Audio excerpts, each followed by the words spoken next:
Right, we're off to the gym. Where else? It's Monday night. I've been at work all day. It is now about 7:30. Training with a mate, and I'm a little bit late because getting myself moving on prep, this deep into prep, and after being at work and in the office in central London and then getting home, sounds like I am talking like a bitch, which I don't intend to do. Paul, so today, this session, Monday night, the gym is always, as you'll know if you go gym, which I'd imagine you are if you're sat watching this. See, I could do with the prep sunnies today because Jesus Christ, that is bright. Monday is the busiest day in my gym, probably is in your gym. And it's also, this session takes me ages because a lot of mates are in the gym.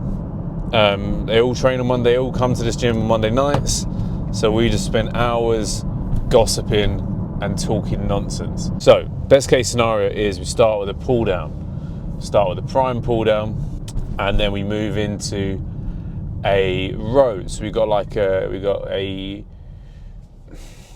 a chest supported hammer strength row. We've got a single arm row, also with a nice chest support, and we've got more of an upper back focused row as a machine by Jim Lecco. All the machines by Jim and Jim Lecco.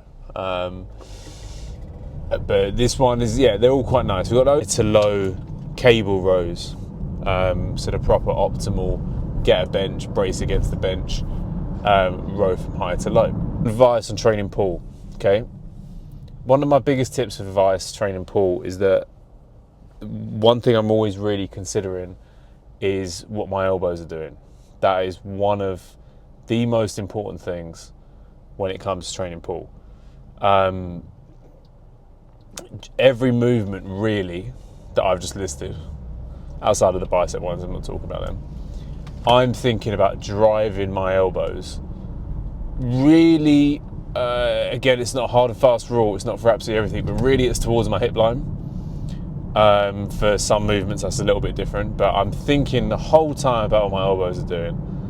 And I'm typically operating a thumbless grip on most things, and I'm using straps on exercises where grip would be the limiting factor, because I think if we're talking about building a stronger back, why should my grip be the limiting factor in stopping me from doing that?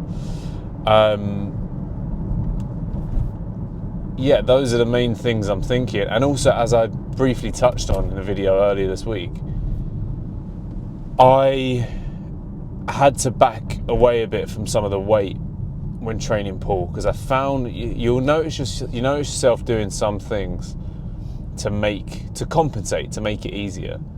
And those include kind of like leaning into the movement, shortening the range of motion by doing that, and kind of getting this awkward like little row rather than a nice full range of motion. I'm a big form guy.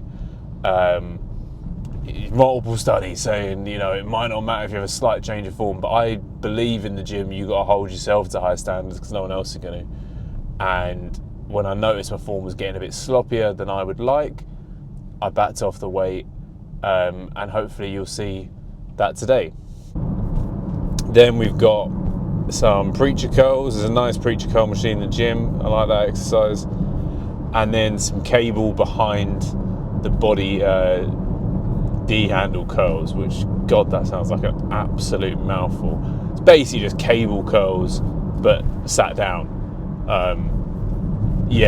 And some rear delt flies as well. So as you can hear, this is a bit of a tank of a session.